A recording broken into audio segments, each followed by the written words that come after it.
Great to see you here. We have a really, I think, very exciting series of workshops. We have a great plenary, and our friend Michelle Beyer is going to give the keynote, talk about her accomplishments, preserving open space throughout New Jersey. You know, we do this once a year, and what's exciting about this is that why do we do workshops? Because we want to talk about what's exciting for us to do. Why else do a workshop unless you have something exciting to share with your colleagues? And this is a yearly thing where we gather. It's a little more intimate than the winter gathering. We all know each other, we're all friends, and we all have things, specialties that we like to share with each other. And this is an opportunity. This is a wonderful facility here at Centenary University. We're always glad to be back here, and we want to thank the president, Mr. Dale Caldwell, for being our host.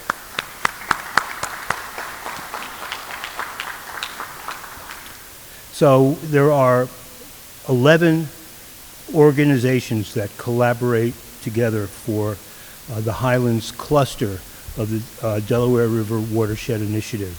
And it's an incredible initiative that we're part of, with over 50 organizations all working together to try to restore water quality in the Delaware River watershed, and doing the projects and activities we all do the best, and we do it together. So we really want to thank the William Penn Foundation for providing us with the resources to do this. We're very interested in what their plans are for the next few years, but we're sure it will be exciting. Anyway, let me introduce the president of Centenary University, Dale Caldwell.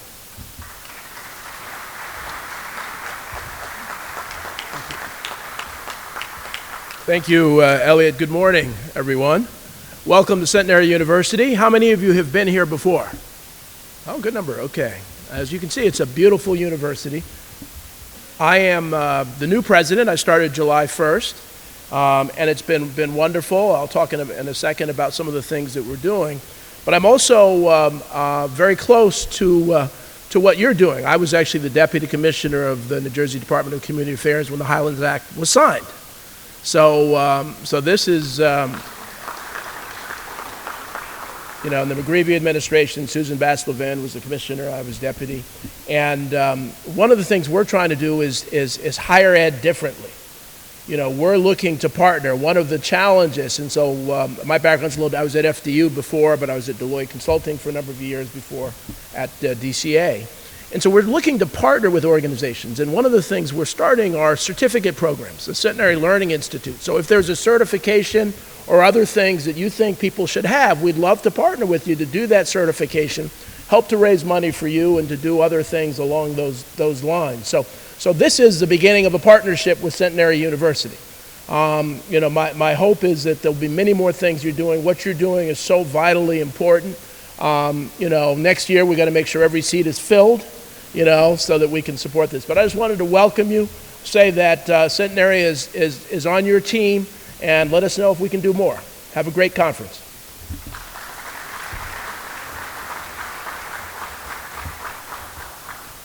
I'm Julia Summers. I'm the Executive Director of the New Jersey Highlands Coalition, and we're thrilled to welcome you all here today.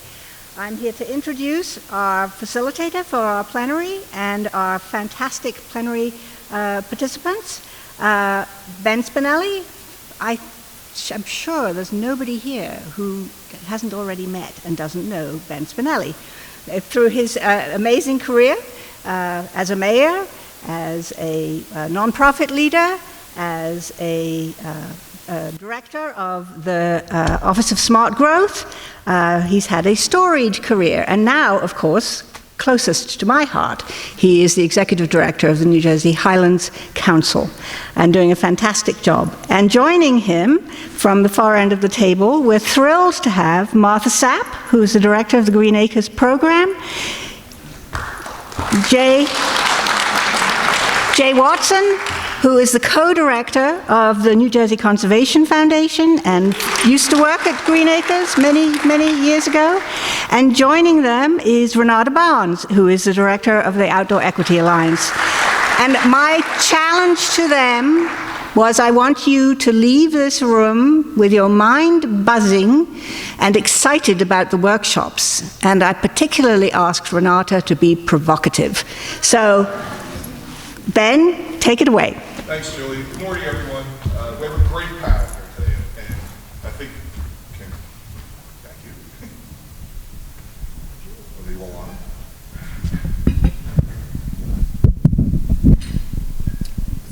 on? Okay. We have a great panel here this morning, and I think you're going to hear some really interesting things from the people here. I'm going to try to provoke them into saying some really important policy statements. You're going to see that they come from a varied background. New Jersey, the most densely populated state in the country, has a great history of land preservation, and it's primarily due to people like the three people sitting here at the table. So let me start out by asking each of them to introduce themselves and tell us a little bit about the work that they do. So Martha, why don't we start with you? Okay, good morning, everyone. Yeah.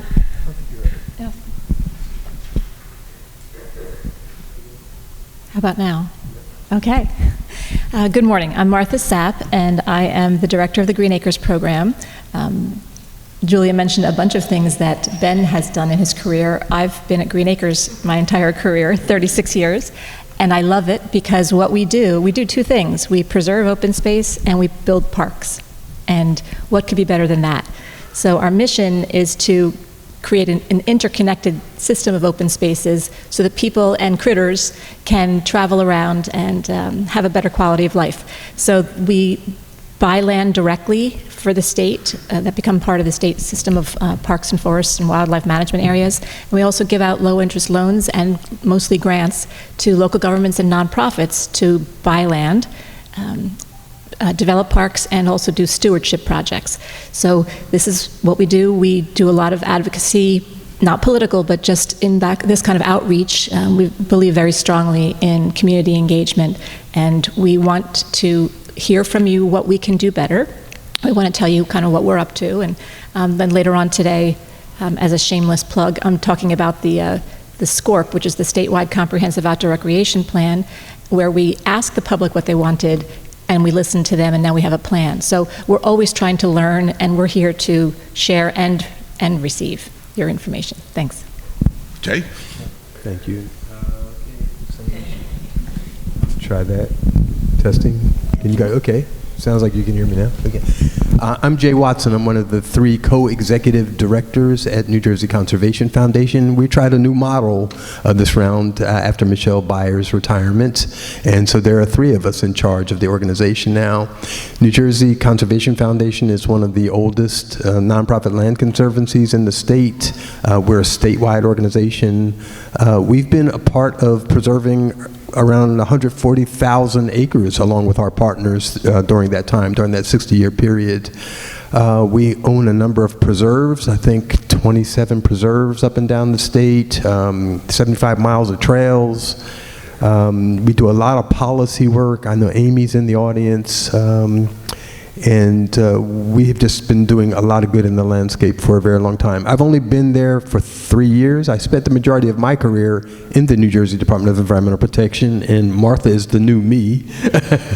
I was also director of the Green Acres program for a while, and I retired from the DEP in 2010 as deputy commissioner for the department under Lisa Jackson at the time, and Brad Campbell. So I've been at this work for a very long time. I'm honored to be able to kind of round out my career in an organization that I've had so much respect for my entire career. And, you know, I still have a few years left to do some good in the state, and there's a lot left to do, and you should hear about some of that today. So thank you. Good morning, gentle people. Is this? I don't really need this. So good morning, everybody. My name is Renata Barnes. I am the Director of Programming and Community Engagement in the, he's pointing at me. We need you to use the mic for the live stream. Okay, is it, okay, sorry. Did you guys all hear that? Okay.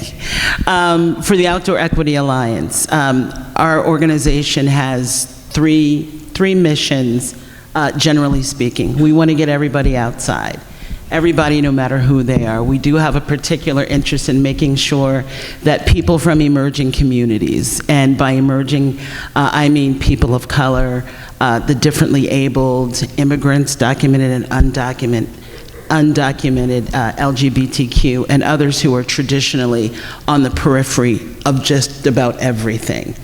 Secondly, with those groups of people and everyone else, we do want to create experiences that connect people, but not in that kind of fresh air fun kind of way, but those experiences that kind of hit deep.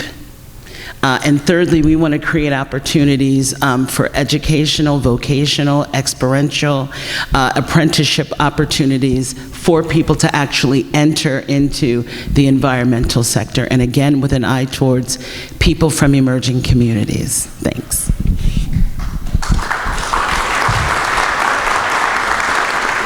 Okay, let me start by asking a couple of questions. All right. So first, I mentioned that New Jersey is the most densely populated state in the country. The other thing that you just pointed out, New Jersey is also one of the most diverse places in the country.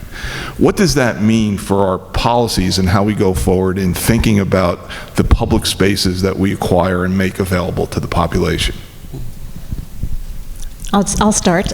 We have enacted over the years a lot of policies that direct additional funding incentives towards projects, acquisition and park development in areas that are densely populated, the typical and atypical urban municipalities.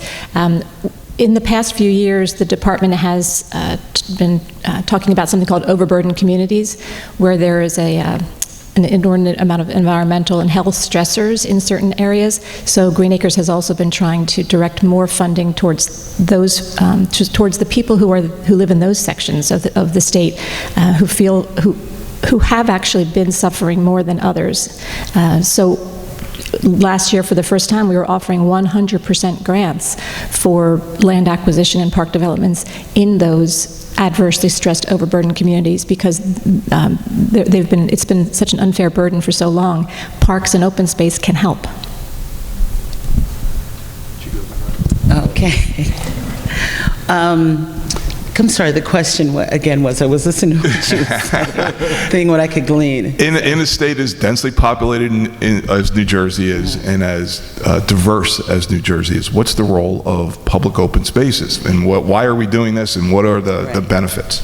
Well, I mean, I think the obvious thing is that the role of open spaces is for everybody to get out in them, and to feel invited and to understand the importance of them. I think a lot of us don't. I think a lot of us think we do, but we don't. I think, and I'm speaking about us, and I'm also speaking about just general people. I think in specific, kind of focusing on, again, on people from emerging communities who have been historically disenfranchised from the environment. And open space is a great way to introduce people, to kind of reintroduce them into a relationship that they haven't had, that they need to have. And I think the role of people in the work that we do is to make sure that we are providing equitable access. And you hear that word a lot. I know equity, justice, diversity, that's all hot on the street right now. Everybody's talking about that.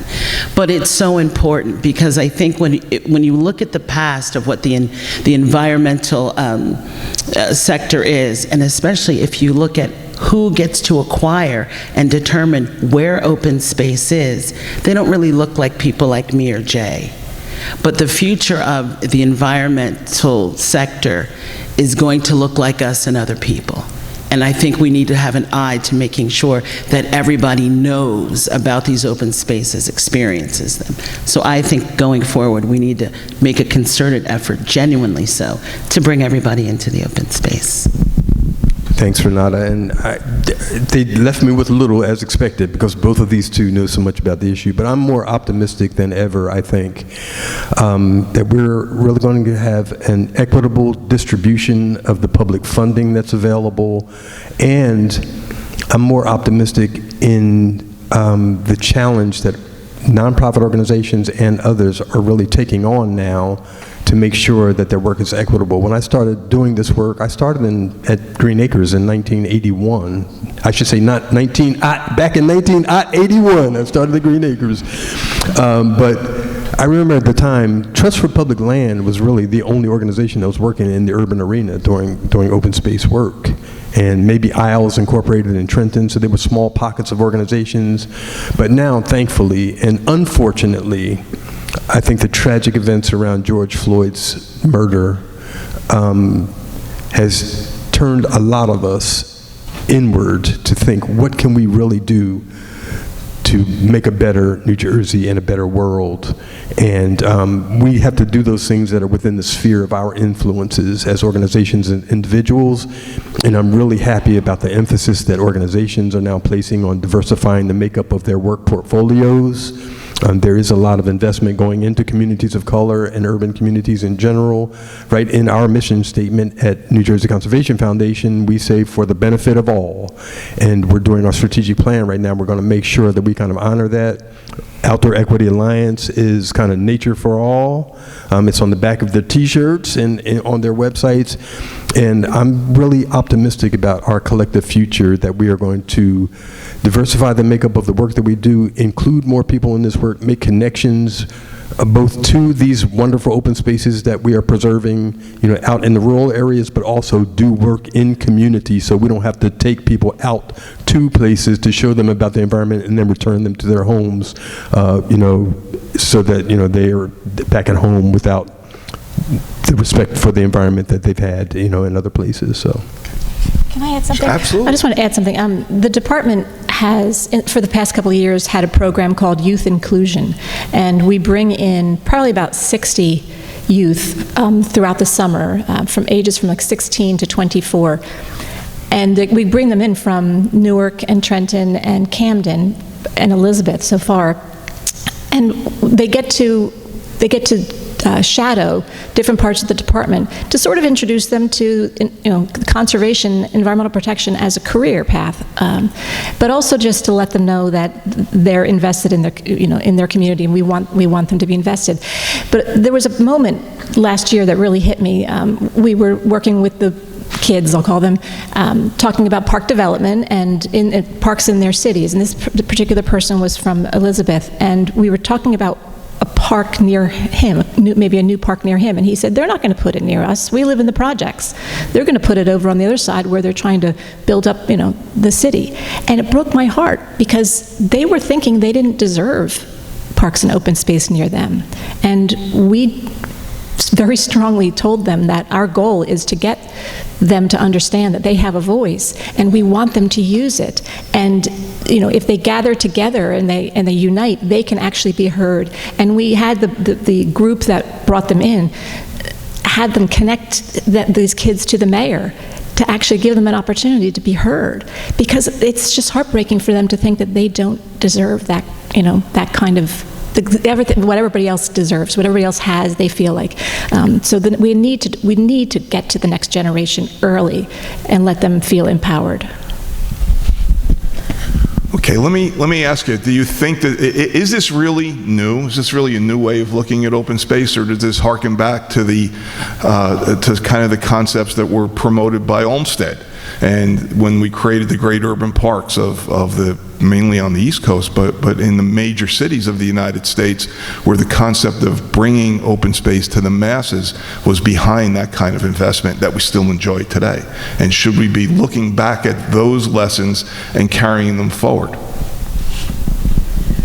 I'll say that I just came back from a vacation in Europe. I was in Switzerland, and one of the things I love about traveling over there is that I love the towns, the cities, and how they're so walkable. There's so much recreation. Just the lakes, around the lakes, it's completely public open space and walkways around the lakes. But again, the walkability, so I think that it's true. Way back when, the designers designed things to connect the people to the resources and make things walkable. We're very much trying to get everybody within a quarter mile of open space in New Jersey. It's hard, but that's what they were trying to, Olmsted was trying to do back then too, is sort of make it all natural and make the people feel like it's an extension of their backyards. Yeah, that was kind of a deep question there, Ben, too. So I do think that there is obvious investment in urban parks right now. And I think that the thing about urban parks and open space is that, there's a trend. Young people and older people are moving more into the urban environment because they want to be in walkable communities where there's arts and culture and restaurants, and they don't have to drive their car. And I think that it's incumbent upon us to make sure that there's quality green space, quality green infrastructure as part of that. Now, I say that to say, we're doing a lot of work in urban communities, and I always try to, I think I'm right in saying, like, a lot of the municipalities that we're working in don't necessarily want to take on more land. They're not really looking for big acquisition projects, but they are looking to maximize the potential of the properties that they currently manage for open space and recreation outside of kind of floodplains and things. But there's going to be a tension going forward with us. I mean, we in New Jersey are literally staking our claim in what's left here. We're literally staking our claim. We have a few years left to determine all of New Jersey's land use forever, pretty much. And so we're going to have to take a careful look at, the expectation is that we buy those important properties that protect our natural resource infrastructure and proper investments in our urban communities for the quality of life benefits in those situations, and to continue to make those places attractive so that the migration will be toward the infrastructure and not kind of force us back into sprawl developments. The idea of reimagining open spaces, I know when we spoke about that and when I called Julian, we talked about that, I really had to sit with that. And you talked about kind of hearkening back to what was. And I definitely believe that there are lessons and things we need to glean from what was done before we've reached this point. But in that same lesson, so many people were left out of that plan, out of Olmsted's plan, and park plans that didn't include people who looked like me, people who were differently abled. Again, people on the periphery. And as our state becomes more diverse and more dense, we need to consider that. And we also need to ask ourselves a couple of questions, is what does open space look like? Because it looks different for everybody. If I'm an urban dweller, why do I need to go out and visit open space? And I think the interconnectedness, because I was reading up about the mission statement, and I was thinking about the interconnectedness is important. As much as we want open space to serve as a place for people to gather separately and maybe interact, sometimes the way that it's laid out and the way that the procurement of the land happens serves to segregate. What we don't want to do is we don't want to become environmental colonialists. We want to make sure that people can truly experience the open space. And I always ask the question, and I know you guys know, is who are we saving the land for? And who are we saving it from? And I often think about what does that mean to move in those open space, the interconnected. If I am living, and I live out in, I call it the Lily Whites, I live out there, I think that people from where I live, including me, should be able to hop on some type of public transportation and go see an open space in an urban area, and vice versa. I think that adds to the connectedness and bringing the state and people together around the concept of open space. So Jay, you touched a little bit on the difference in the demographics of New Jersey over the last years, right? To me, one of the most heartening things that I saw was when Professor Hughes came out with his study in 2017 that demonstrated that the population in New Jersey was shifting back to the urban areas where the infrastructure existed, where our generational investment had been made. When I first got involved in preserving open space, we were trying to race the developers to save environmentally important and watershed land. Is there a race now to go back into the urban areas because we need to ensure that New Jersey's most densely populated places will remain livable indefinitely into the future? And are we in a similar race going in the opposite direction? Yeah, I absolutely believe that we need to kind of accelerate. As we accelerate the pace of land preservation, we also need to accelerate the pace of investment, green investments in our urban communities. There's so much work to be done. We want to make our cities places where people want to be all the time and don't want to leave. And we need to really be cognizant, I think, of those unfortunate kind of ancillary adverse effects of green investments in urban communities at times too, because I remember being at a conference a while ago. It was a bicycle conference, New York Trails Bikes or whatever, one of those conferences, and I remember somebody getting up to the podium to say, you know, bike trails aren't like for everybody. I mean, it's like sometimes when people in communities like in Brooklyn and Bronx see bike trails or bike lanes coming into their community, their signal is, uh-oh, I'm not going to be able to afford to live here anymore. You know, because now it's kind of like other folks that have more resources recognize kind of the value of these green investments. So we absolutely have to invest in the green communities, make green investments, especially urban forestry. We're doing a lot of urban forestry work across the state to try to green and cool communities down, purify the air, and all those things that are associated with urban forestry projects. At the same time, you know, people are talking about creating urban land trusts as a way to make sure that the people that live in those communities that we're investing in right now will be able to continue to live in them after, you know, we have invested in them and made them these wonderful places that we hope to keep them. If I can just jump on, exactly, Jay, I learned a lot about that these past few days. I was at a conference and I met a black woman who was an arborist. And I was like, huh, well, that's different. You know, and she loves trees. She's actually, her name is Kesha Bronskill, and she's something director of the National Forest Service, and her specialty is urban forestry. There was such a great push, and kind of thinking, just jumping on what Jay was saying, exactly. You see a bike path, you see a Starbucks, you already know you're not going to be able to live there. And creating a space in these urban areas, organizations coming in and teaching the population about the environment, putting people in front of them who look like them, and not pushing an agenda that some grantor wants you to push, but giving people an opportunity to actually get to know nature for themselves, understand their place in an urban environment and why it matters.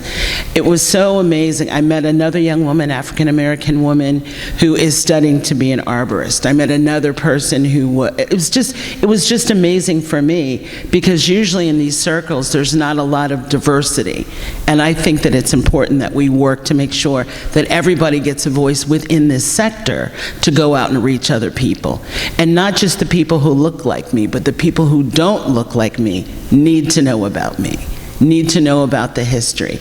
Open space, again, means a lot. And the idea of working in urban areas and building that up, to Jay's point, people are moving back to the cities. They want walkable communities. They want amenities.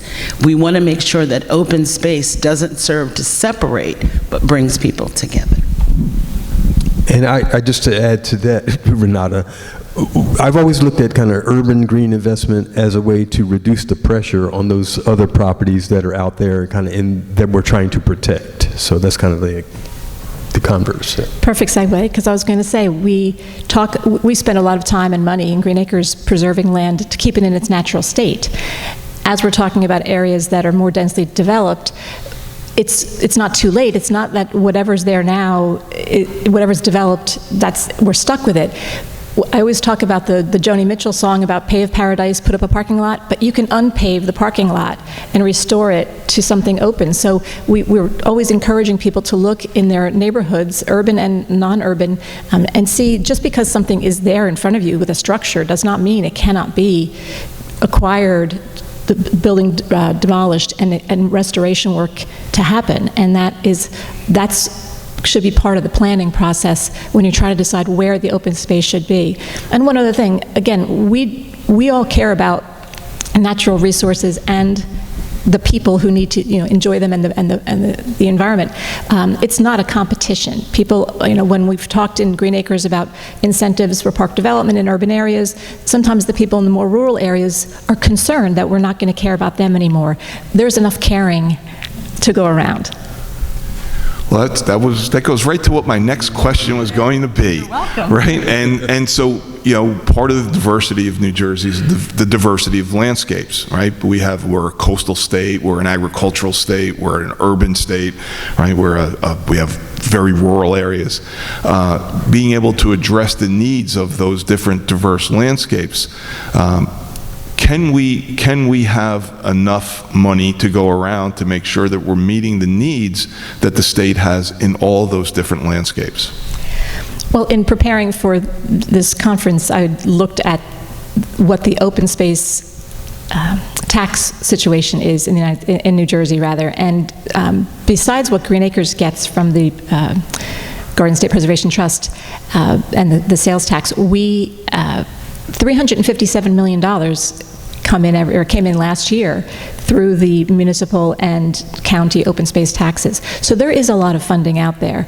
Land is not getting any cheaper, we all know that. Last year, Green Acres purchased, we had our most expensive purchase to date of what was known then as the Essex Hudson Greenway. Again, we grabbed it. It was a very different kind of acquisition for us.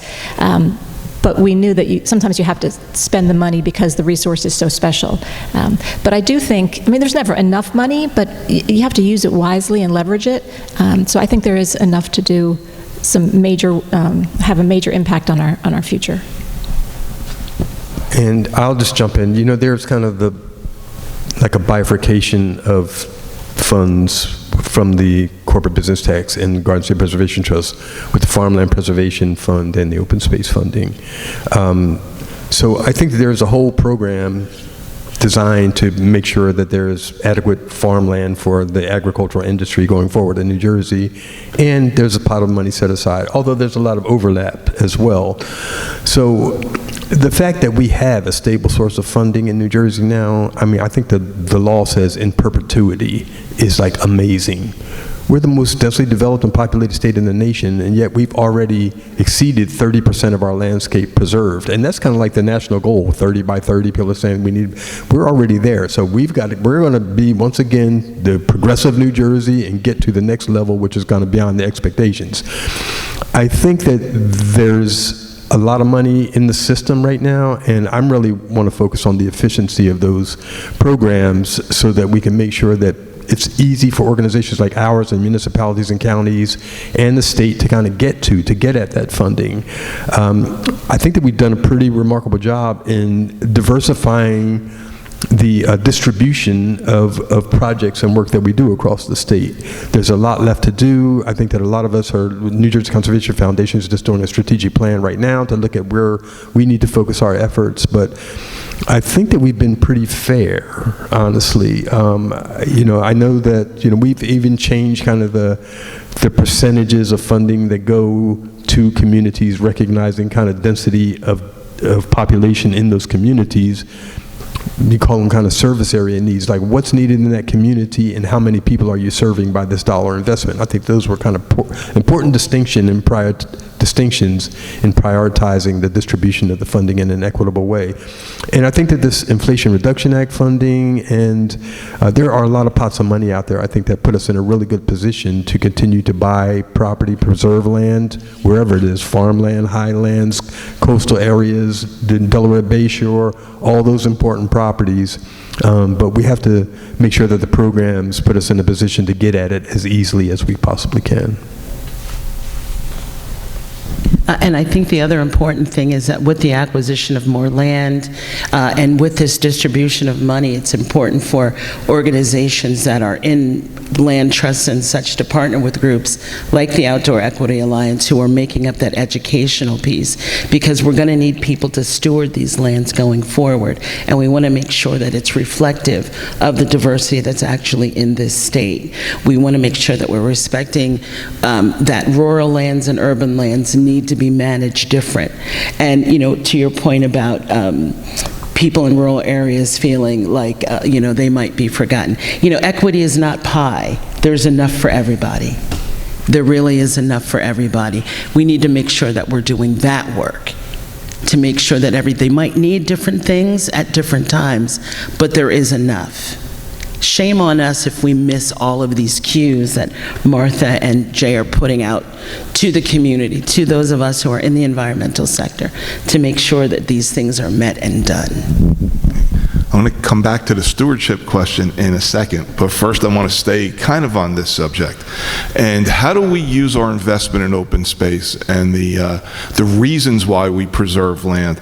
Can we use that as a method to get across to the people of the state that we're all in this together, right? The idea that there are benefits to people in urban areas from preserving their watershed lands, because that's where their drinking water comes from, and there are benefits to ensuring that our urban areas are livable, because that's where our population lives and where our economic drivers come from.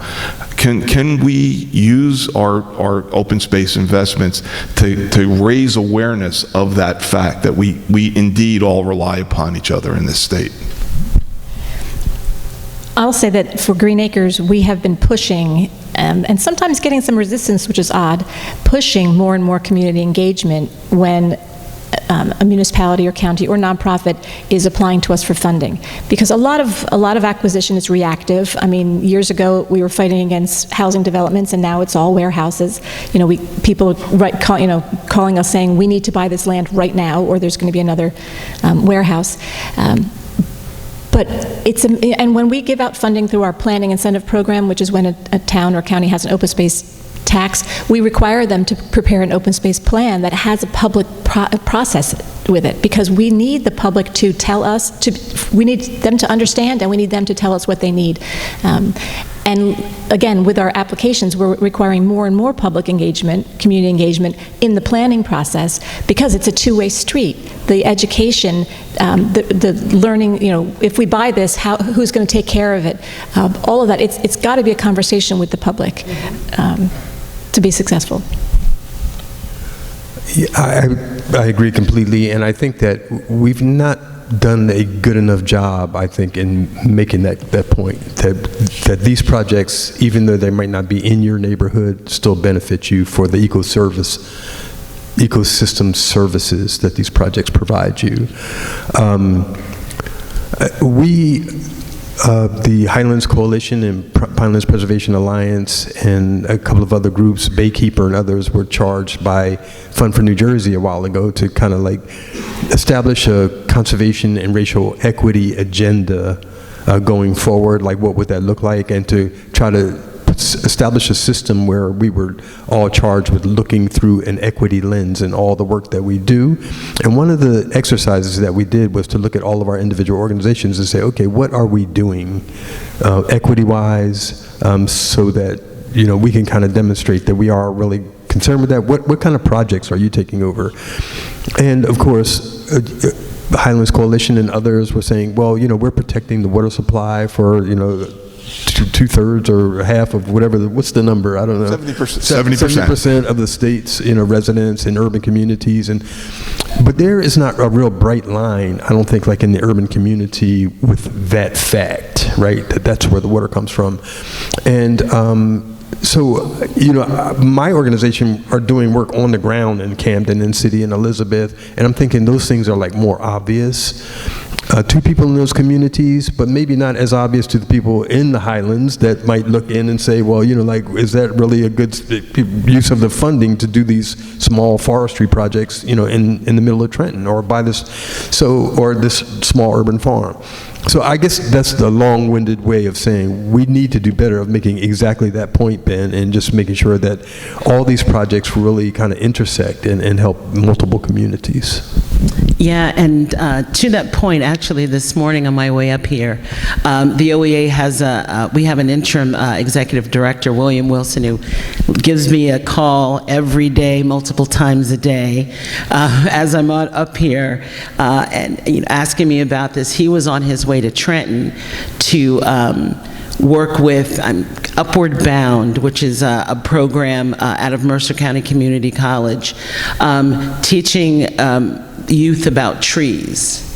He is spending time doing that. So to the point of educating people, that two-way street that you were talking about, the preparation for those who are going to be stewarding these urban lands and rural lands in the future, this is what we're doing. This is the OEA and other organizations. This is our contribution to make sure when these lands are procured, no matter where they are, that we want to create opportunity for youth and other people to actually find a vocation, find a passion, find a responsibility to caring for these lands because they are important. So I wasn't going to ask this, but you started down this road, the reactive method of preserving open space, because, right, it's complicated because we rely on the political support of people to make sure that the funding is there, and the public has always been very supportive of open space acquisition.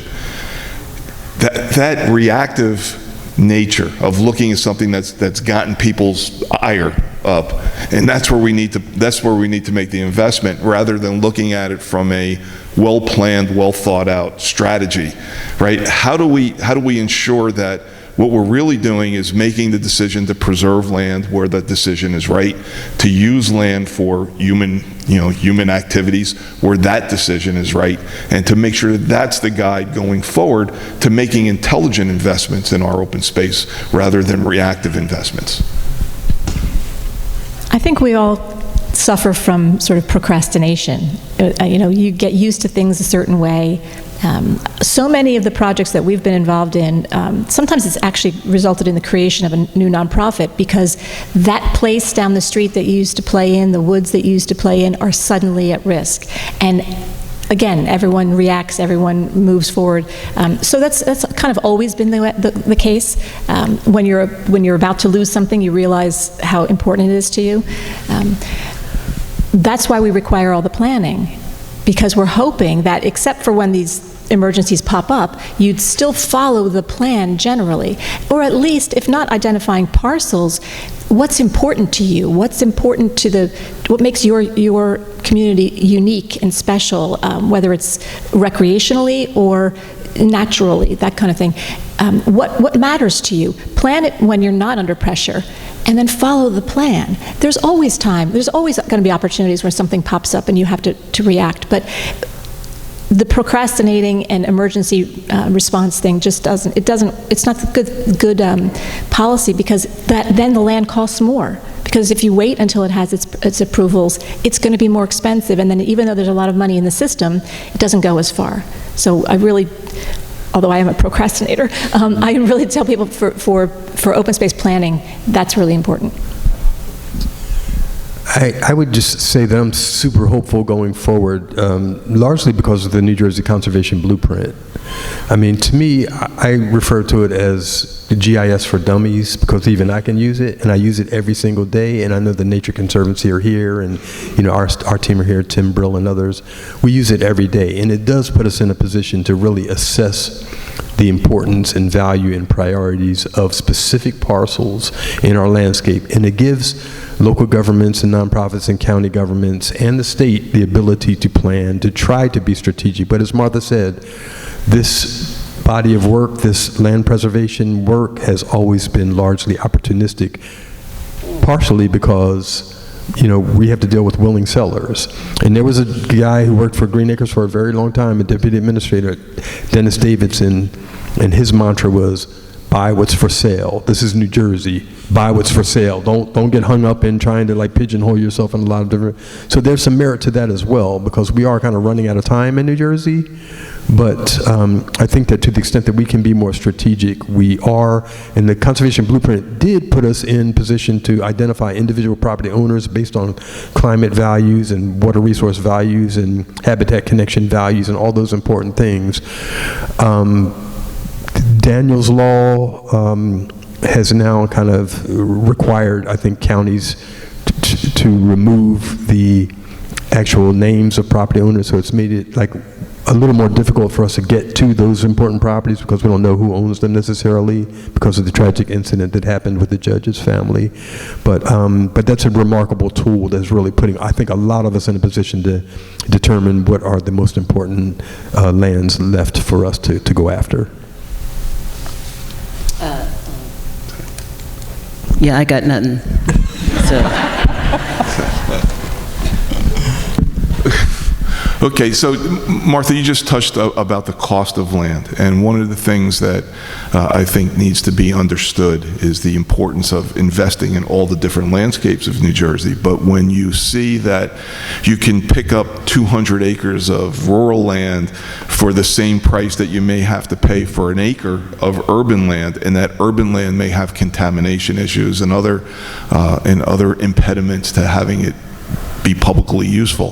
How do we ensure that people understand that both are the appropriate uses of our open space dollars? Yeah, can I just suggest this real quick? I was actually reading about this last night, and I was thinking to myself, like, what we do want to avoid is some type of environmental feudal system. And I think what's really important is, again, and I'll go back to it, is educating our communities. And I kind of bristle at saying that because education means a lot of things. I'm not specifically talking about going in with a book or a program, but I'm talking about real connection. The idea is to get people to understand the importance of land, and I don't believe that a lot of people do. But you know, when we all got a real kind of heads up was during COVID. Remember when we couldn't go out? We couldn't go anywhere. Remember the party when you went out and you heard all the birds and stuff like tweeting, and I was like, it is noisy out here, and I'm a New Yorker. So I remember going out and thinking like, my goodness. And I remember when we could finally go out and we were able to go to the parks. I went out to Rosedale Park, which is a local park by me, and again, a New Yorker. I called my husband, I'm like, yo, it's like the C train out here. Everybody's on the local platform. There were so many people out there. I'm like, well, I'm going to go home. It's a little crowded outside. But people understood. They were out in nature. They were out on the land in a way that they hadn't been before. And that was a great opportunity for people to, oh my gosh, to have that aha moment. People started gardening, etc. I think that before the next situation like that happens, we need to seize the opportunity and make sure that we're really educating people about, well, how do you think these lands are cared for? How do you think these lands are procured? How do you think this happens? Whether we've been resting on our laurels expecting, well, as long as we don't hear from them, we're good. I think it's important now that people know how these lands come about, why they come about, who cares for them, and that at the end of the day, they have a responsibility to keep these open spaces. That was beautiful, and I have like a smaller, more intimate image of exactly what you just said, and that is like New Jersey Conservation Foundation really thinks that one of our niches, is that a word, niches? Niches is the urban forestry arena, where we can go in and really green communities and green streets and everything. And you would be surprised at the number of people, in the city that when you go to plant a tree, say, don't plant that tree in front of my house, right? Because it's going to go into my pipes, and it's, the leaves are going to, and that was largely based on years of kind of neglect, because it's the first thing that goes in the budget all the time. I think Trenton has 2 people and 1 truck managing the entire urban forest in the city of Trenton. And we're planting trees in Trenton and everything. But on those super hot days, remember we had this summer, we had like 3 weeks that were like blistering, like 95, nothing, even at night it didn't go under 95, it seemed. But every street I drove down, and I'm a photographer, I mean, I like to take photographs everywhere I go to illustrate our work. I'm not as courageous as I would like to be as a photographer, as a street photographer, because I really wanted to take pictures of all the people who were bundled up, gathered underneath the trees on Clinton Avenue and Trenton, Montgomery Street. Every street you drove down in the city, people, that's where people were. They were sitting under a tree. And I'm thinking to myself, it would really be great if I could just make the connection with the folks that are sitting under that tree with what it took to get that tree to be there, standing there right now. If I could just make that connection, and I was like too afraid to jump out and take pictures of all these people, you know, like just sitting under trees, but it's those connections that Renata just talked about. Those experiential things, but you know it when you're out in it, you feel good when you're out in it, but you don't necessarily connect it back to what it takes to make it. I think for us, we realize that all the easy projects are done, and a lot of what we do, rural and urban, the land is contaminated. So we know it's going to complicate everything. We always tell our applicants, when you do the environmental, the preliminary assessment and you find contamination, we are not going away. We will hold your funding while you clean it up, because the right thing to do is to clean up the earth. I mean, if we messed it up, we're responsible for cleaning it up. So we do that. But to your point about the more expensive small parcel in the cities, when you think about the number of people who will step foot on that quarter acre versus the 300-acre parcel that you spent maybe the same amount for, we do both. We both do both things, but it's also we need to, even smaller pieces where there are a lot of people have a huge impact. I see Julia lurking in the shadows here. Have we expired our time? I have no concept of how long we've been talking here. You've just got a few minutes left. Okay. So please hit the stewardship issue. That was my next question. We've been so successful. New Jersey, we are probably a national leader in all types of land preservation, both farmland and open space. Now that we've been successful, we've made that investment, and we still need to make a further investment. But now we have to take care of what we've obtained. That can mean development of parks and recreation facilities. It can mean good, sound forest stewardship, a lot of the trails development, lots of different things. How do we now find the money to invest in stewardship, in acquisition in rural landscapes, in acquisition in urban landscapes? How do we walk and chew gum at the same time and do all the things that are so important? I don't know that I have an answer to that, because it's so big. Again, we buy land as a reaction and don't always think about what the carrying costs are going to be forever. We ask people to think about it, but they're thinking about the immediate need. We do provide stewardship funding, but how it's defined is different, because it's not maintenance money, it's stewardship, and that's a restoration kind of thing. That's a little different. Luckily, the open space taxes that the municipalities and counties have do allow for maintenance and stewardship to be part of that. So there is that source of funding, although again, they often spend it, as we do, on the preservation or the park development. So I think this is the big nut to crack, because we always say, buy it now and then we'll figure it out. We have to figure it out. So we're trying very hard, and again, trying to define what stewardship is versus maintenance. And that is it. And Ben, I know that this was going to be a topic. I didn't know that you were going to ask us to fix it right now. But I just wanted to talk about stewardship kind of in the context of our desire to continue to be aggressive in buying more land, because as Martha just said, our mantra has always been, we've got to preserve it now. We're not going to get another chance. We'll figure out how to take care of it. That kind of time is now. Stewardship teams are really overburdened across organizations, the state government, the county, the nonprofits. We're hearing it all the time. We're thinking about it a lot, but I'm really worried that that there's a contradiction here. Like, we need to try to preserve as much as we can of what's left, but then are we going to have people willing to take that responsibility on to increase their current burdens? These stewardship teams, I'm sure there are stewardship folks in the audience, they want to be good stewards. They want to protect those lands and enhance those lands for the values for which we protected them in the first place, right? If there's high quality ecological systems on those properties, or special species of conservation concern, the recreation values, they want to do a good job, but they are overwhelmed everywhere. And I think that all of us that I mostly focus on the acquisition side of things, we want to continue to accelerate the pace of preservation, do as much as we can to buy what's left, but then people are saying, who's going to take care of that, especially easements. People don't want to really deal with conservation easements anymore. They're more trouble than this. But I'll say one thing that's kind of been interesting to me. We talked about kind of mothballing projects at some point. Well, why don't we just buy it, mothball it? That could work in terms of our native nature if we didn't have such high densities of deer in our state. I think that, if the deer were balanced with the, with the landscape, at least our native species could continue to thrive and regenerate. But what we're seeing is that when you walk away from a property and say, okay, I just can't get to that property to do anything, let's let nature take over, the deer are literally changing the nature of our nature because the only thing that's coming up is our invasive species. Renata, do you have anything to add?